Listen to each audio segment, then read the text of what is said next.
Hello viewers, welcome to the Dateline Northeast, a program that gives an overview of the developments in India's Northeast region. I'm your host Chandrakala and the highlights of today's program are: Ban Naga outfit, NSC and K behind ambush on Assam Rifles convoy in Nagaland. Cancer care centers in Assam to boost healthcare facilities. Manipur village transformed into model village for sustainable livelihood.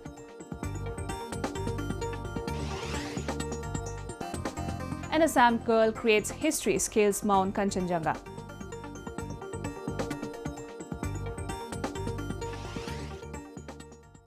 The centre has been constantly working on to bring peace in Nagaland by initiating the peace process. However, the militant outfits are using violent means to create insecurity. Recently, Ban Naga outfit NSC and K carried out an attack on the convoy of Assam Rifles in Nagaland in which 3 Jawans lost their lives. We have a report. Militant outfits in Nagaland have again used violence to create insecurity in the state. On June 17, Ban Naga outfit, the National Socialist Council of Nagaland Khaplang or NSC&K laid an ambush on Assam Rifles convoy in Nagaland's Mon district along the Indo-Myanmar border.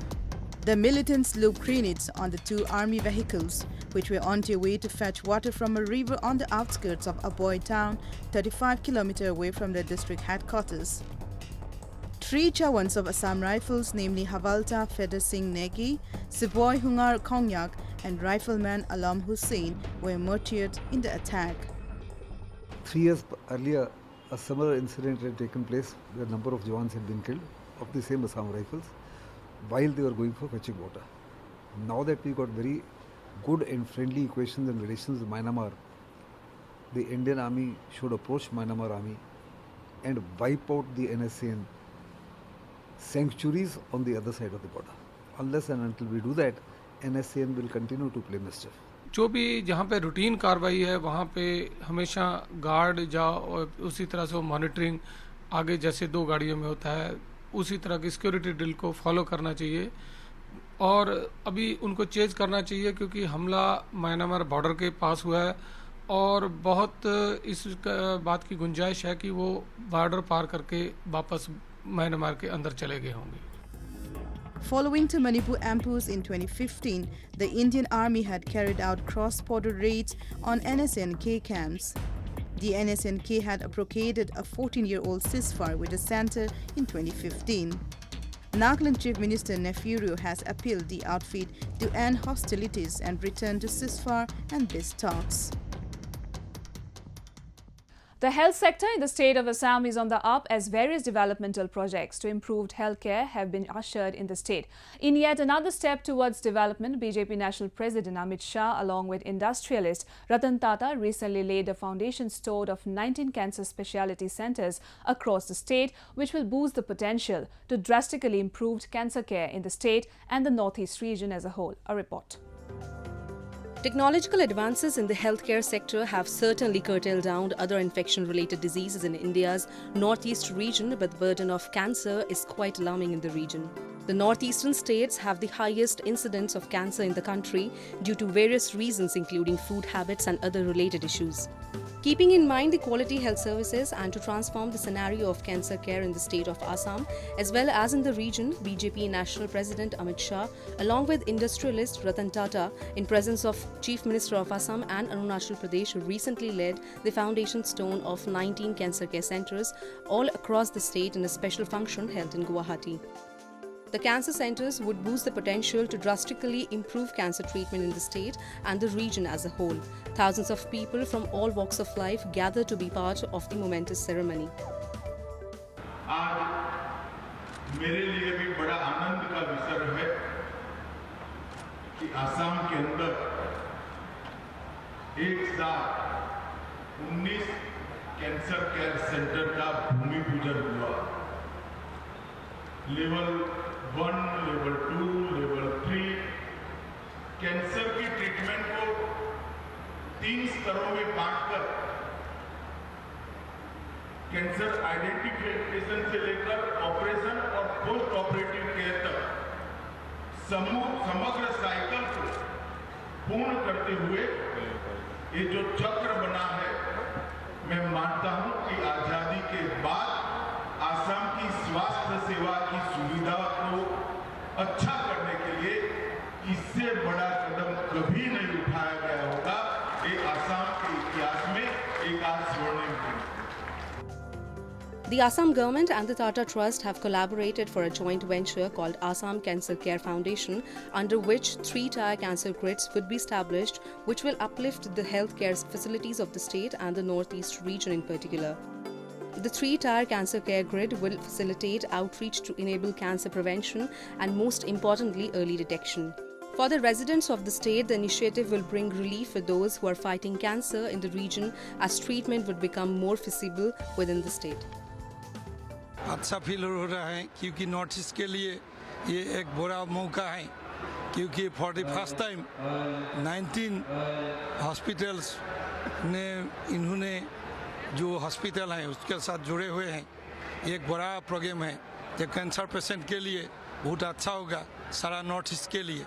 इसके भी अलावा और एक programme होता है, क्योंकि ये जो गुवाहाटी में जो हॉस्पिटल होगा ये सारा बांग्लादेश, म्यांमार, नेपाल इशू के लिए भी इसमें बहुत सुविधा उपलब्ध होगा।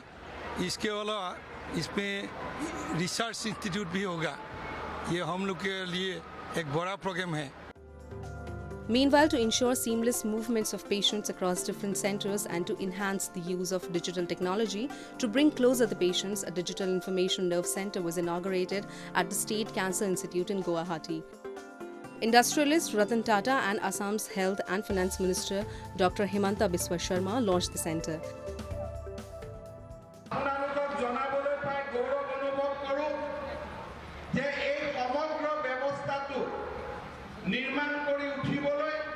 राज्य सरकारक प्राय 2000 कोटी टकार प्रयोजन हब और ये 2000 कोटी टकार 900 कोटी टका टाटा ट्रास्टे बरंगनी हिसाबे अসমबासीলৈ আগবঢ়াইছে। Such steps by the centre and the state will not only facilitate the growth of healthcare sector, but in the long run it will fulfill the lack of adequate cancer facilities for which most of the cancer patients have to go outside Northeast for treatment. Moving on, incessant rains in India's northeast region triggered floods that have wreaked havoc across the region. Several villages and houses were submerged and many were rendered homeless. In the northeastern state of Manipur, water level of major rivers of the state was above the danger level and normal life came to complete standstill. Relief camps have been set up across the state to rescue the affected people. In Assam and Tripura, the situation remained grim as incessant rainfall caused floods, landslides that resulted in death of many villagers. In Mizoram, hundreds of families were affected and displaced due to massive landslides and flash floods in 4 districts, including Aizawl. A detailed report. Monsoon rainfall has wreaked havoc in India's northeast region, as the whole region has been inundated due to floods and normal life has been paralyzed. The worst situation is in Assam, as unremitting rainfall have triggered flash floods in various districts, both upper and lower Assam, leaving thousands of people in distress. Several villages, houses were submerged and lakhs were rendered homeless. Due to constant flash floods, power supply has also been affected in many areas. Over 4.5 lakh people have been affected in 7 districts including Kachar, Hailakandi, Karimganj and Hojai districts due to floods. Moreover, floods wreaked havoc at Kaziranga in Golaghat district as hundreds of villages were swamped by the gushing water. Crops and agricultural lands were also damaged due to unprecedented floods. Vehicular movement came to a complete halt, causing inconvenience to the commuters. Relief camps are going on right now in all the districts almost. Golaghat, Kachar, Karimganj, Hailakandi, around 178 numbers of relief camps have been opened by the district administration and relief has been distributed accordingly. As on today, there is no human life lost. Dimahasao is also affected because of landslides. Roads and bridges are also being damaged somehow, but situation is under control because SDRF, NDRF and all the teams are working in coordination with the district administration. The situation in the northeast province of Manipur was even shoddier as water level of local water bodies was near danger level mark. Hundreds of people were displaced in different areas as water entered their houses, and they were seen making their way through the inundated towns by walking in the waist-deep water. Rescue team had been set up and continuous efforts were made by the team to carry out search and rescue operation as several people were feared to be trapped. We have to prepare all the this river burn, na? River burn, na? This one is the way to enter that big JCB, na? Okay. We have already prepared, but that mati is all the sand is the new one, na? Okay. That is the main problem, na? Nothing else. Situation remained grim in the state of Mizoram as heavy storm followed by rainfall and landslides caused devastation in many districts of the state. In Tripura, over 950 people in different parts of the state have been rescued so far, and many are still living in relief camps. Meanwhile, Chief Minister Biplab Kumar Deb carried out an aerial survey to take stock of the flood-affected areas and announced an ex gratia payment of rupees 5 lakh for the families of the deceased. 2 दिन के बारिश होने के बाद हर जगह में पानी हो गया, इसीलिए सुबह आया बैंक में, बैंक भी क्लोज है, तो हम क्या करेंगे, रुपया भी ज़रूरत है. Expressing grave concern over the situation, Prime Minister Narendra Modi, while chairing the 4th meeting of the Governing Council of the Niti Aayog, assured the chief ministers of the flood-affected states that the centre would provide all assistance to them with flood situation. Let us now take a look at some of the events that made news in the Northeast recently. Recently, Prime Minister Narendra Modi chaired the 4th meeting of the Governing Council of Niti Aayog at the Rashtrapati Bhavan Cultural Centre in New Delhi. The meeting was attended by the Chief Ministers of 23 states and Union Territory, including the Northeast region and senior government officials. During the council meet, the stakeholders discussed issues such as measures taken for doubling farmers' income and the progress of government's flagship schemes. Moreover, the heads of the states took stocks of the work done during the previous year and deliberates upon development agenda for New India 2022. Moreover, Meghalaya Chief Minister Conrad Sangma said that his state meals to implement the integrated technology-enabled agriculture management system to tackle the complex situations of the climate change which affects agricultural products. Recently, West Bengal Governor Kesharinath Tripathi was sworn in as the Governor of Tripura, a responsibility of which he would be taking care additionally along with the state of West Bengal. The oath of secrecy to office was administered by Tripura High Court Justice Ajay Rastogi in the presence of Chief Minister Biplab Kumar Deb and other state officials at the newly built Raj Bhavan in Agartala. Post the swearing-in ceremony, Governor Tripathi also inspected a guard of honour at the Raj Bhavan premises. In view of the recent death of the 2 youths in Assam's Karbi Anglong district, Cultural Assamese Students Association along with the Assamese Fraternity of Shillong recently organised a candlelight march and a condolence meet in the city. Assamese Society of Shillong demanded justice for the 2 souls through Shillong Socio-Cultural Assamese Students Association and offered condolences to the victims' family. As part of the state government rehabilitation program, Mizoram state government disbursed financial assistance of Rs 2.80 lakh each to the surrendered members of the HMAR People's Convention Democratic in Aizawl.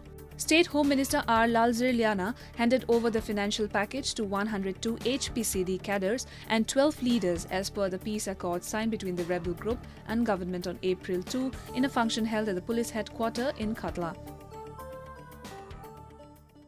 Well, viewers, fearless, brave-hearted, high-spirited team of ONGC has made the entire nation proud by scaling India's most dangerous Mount Kanchenjunga. Monty Rajkhua, hailing from northeastern province of Assam, was part of the team that scaled Mount Kanchenjunga, the 3rd highest mountain in the world. Her momentous feat has not only brought laurels to the nation, but the entire region is taking pride of her achievement. Let's take a glimpse at her journey. Mountaineering had not been her forte, nor she is a professional climber, but it is her strong willpower and decisiveness that made her scaled Mount Kanchenjunga, the 3rd highest mountain in the world. 28-year-old Monty Rajkhua is the first Assamese woman to summit Mount Kanchenjunga.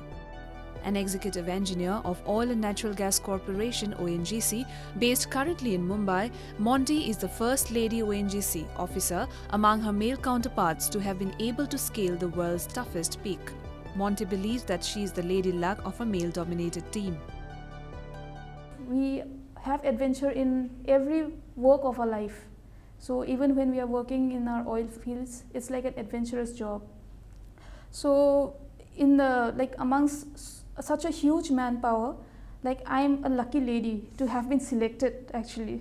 So there were various rounds of selections, and we had gone through a lot of tough training. Okay. During the training, it was like a training cum selection camps. Okay. So I had gone through a lot, and to be in the final team itself was an achievement. Born and brought up in Meghalaya, Monty as a child opened her path to adventurous trekking amid the slopes and valleys of the hilly state. Recalling her childhood memories, Monty expressed that she, along with her friends, used to trek the trails in the hill state, which she now sees as her baby steps towards mountaineering. I've never been doing mountaineering, but then mountaineering basically it's like you're walking through different types of terrains. So it's something that we are regularly doing, but it's in a diverse and in harsh conditions. So the experience was amazing and tremendous. But then it happened, so I'm really happy about it. And I believe it was a learning experience for me. The ONGC Kanchenjunga expedition was flagged off by Union Minister Dharmendra Pradhan in April 2018. The expedition was a unique employee engagement initiative to instill team spirit, camaraderie and adventure among the employees of the organization. It brought out the best skills in the Everesters, making them realize their capacity and thereby works towards shaping their personality. Monty Rajkwa was also part of the Everest expedition last year, scaling up to the camp at an altitude of 8,000 meters, which adds another glory to her achievement. Our director HR strongly believes that adventure has in itself certain, it builds in skills in the persons, because there you are in a harsh condition and you have to tackle it. Mm-hmm. So it's like you have to put in your mind and then come up with some jugaad ideas. Right. So it's like that is how he figures it out. So it's an amazing initiative. Monty's journey into the adventurous path has been an inspiring tale, and her sporty spirit has served as a catalyst of breaking stereotypical attitudes prevalent in the country. Well, viewers, following the grand opening of the world's prestigious quadrennial soccer tournament in Russia's Luzhniki Stadium, people in the Northeast region were also excited and geared up for the FIFA World Cup Russia 2018. Considered as a powerhouse of soccer, football fever gripped the region as flags of their favorite teams were hoisted up on rooftops, markets lightened up with colorful FIFA festoons and flags, and more importantly, fans across the region wore their favorite team's jersey as they watched the game on projectors and televisions. People in the Northeast region geared up for the FIFA World Cup 2018, which has begun in Russia after 4 years long waited. As the world's biggest sports festival unfolds, soccer fans from all walks of life came out in huge numbers in Nagaland's Dimapur city and witnessed the grand opening on a projector set up at Dimapur District Sports Complex. Fans were seen with their faces painted with their favorite team's flags and sporting team jerseys. I'm supporting Arsenal, and from the Arsenal club, Arsenal Wenger is the manager, and he hails from France. That's the reason I'm supporting. And my best player is Thierry Henry. He's from France. That's the reason I'm supporting France. In Nagaland, business in electronic shops are on the up as people are trying to get direct-to-home connections and buying new television sets with the onset of the much-anticipated football carnival.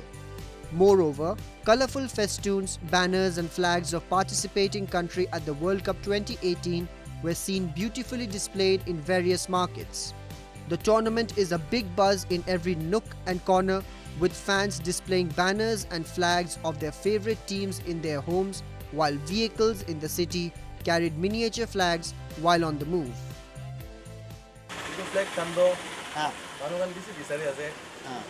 This is the Germany. Aro Argentina chuli ase. Aro pura trending de ase Dimapur de na flag kan. Ekdin de sale bhi bhalo ase flag kan la do. Manogan kunba 70 rupees de, kunba 50 de. Selling bhi bhalo ase. Aro football like this time this is selling was flag ko. Similar spirits were also witnessed in Mizoram as people in the landlocked catch on the game on the television or through the live streaming on mobile phones. Popular teams like Argentina, Portugal, Spain, Brazil and Germany remain some of their favorite teams in the region. Mizoram football tweet nam kan nia wangin hey World Cup zaina hian kan endona Spain le Portugal in khel zaina kan endona ni tian big screen in Republic venga kan ena aizora hetiang hi tui.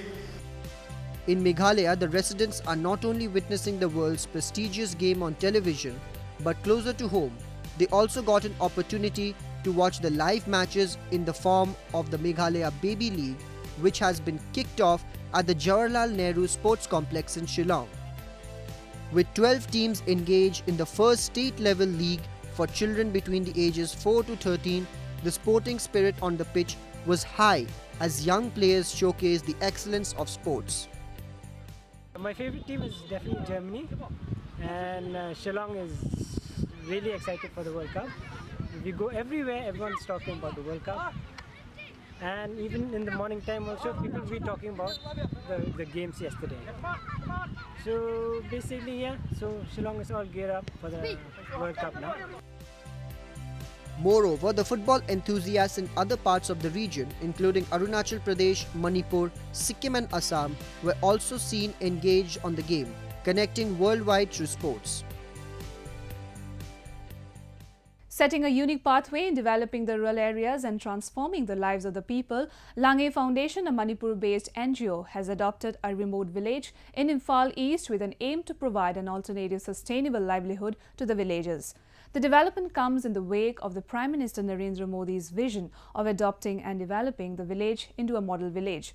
So far, the organization has developed the Nongpok Sangjenbam Khano village in 5 different fields and provides a source of income to the villagers. Take a look.